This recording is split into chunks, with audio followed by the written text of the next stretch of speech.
नमस्कार दोस्तों, स्वागत है आप सभी का आपके अपने YouTube चैनल ब्रदर्स क्लासेज में। तो दोस्तों हम पशुधन सहायक से रिलेटेड गायनेकोलॉजी के जो इंपॉर्टेंट टॉपिक हैं वो आपके सामने लेकर आया हूं। मैं व्हाट्सअप ग्रुप में भी गायनोलॉजी के और सर्जरी के इंपॉर्टेंट क्वेश्चन है वो भेजते रहता हूं। तो आप जो भी साथी हैं व्हाट्सअप पर नहीं जुड़े हैं तो वो व्हाट्सअप पर जुड़ जाइए और लिंक आपको डिस्क्रिप्शन में मिल जाएगा। और बाकी के जो भी वीडियो हैं आपने अभी तक नहीं देखे तो वो वीडियो भी आप देख लें।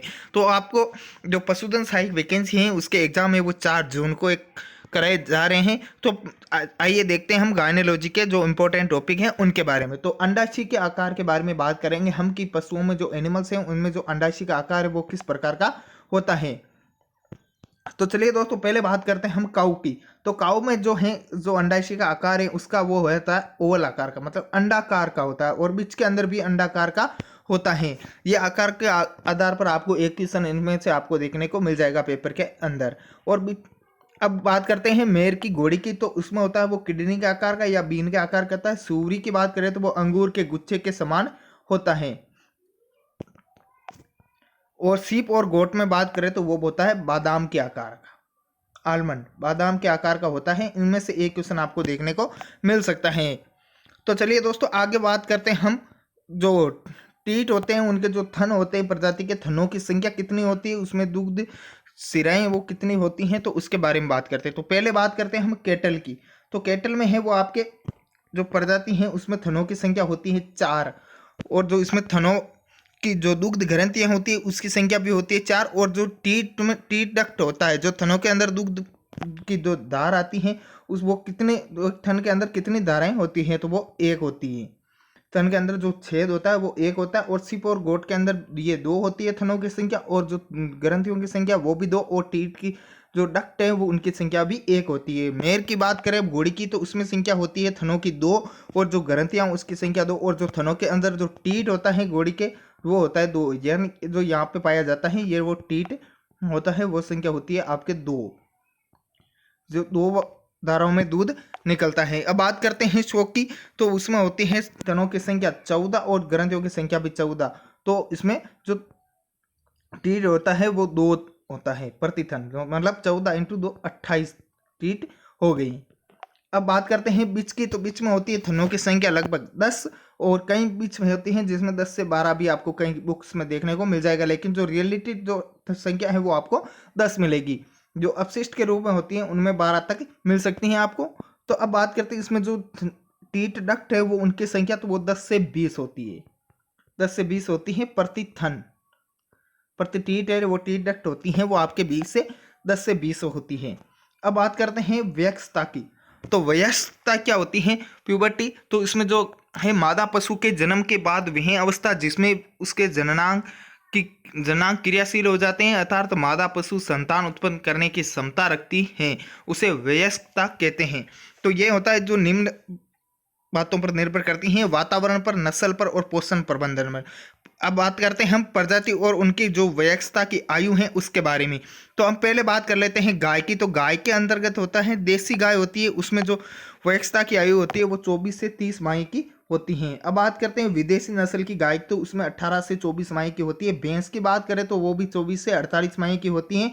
घोड़ी की बात करें तो 18 से 24 माह की एज होती हैं। और बकरी की बात करें तो 6 से 12 माह। भेड़ की करें तो 8 से 12 माह।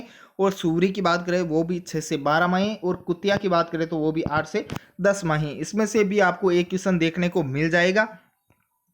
अब एक क्वेश्चन आता है पोलिश शेपर में।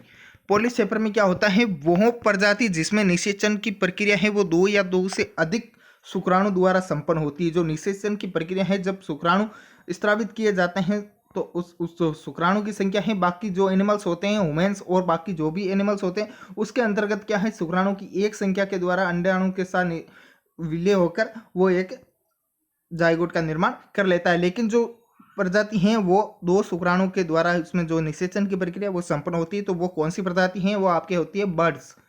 एनिमल्स के अंतर्गत आपके 2 शुक्राणु, 2 या 2 से अधिक शुक्राणु के द्वारा ही निषेचन की प्रक्रिया वो संपन्न होती है।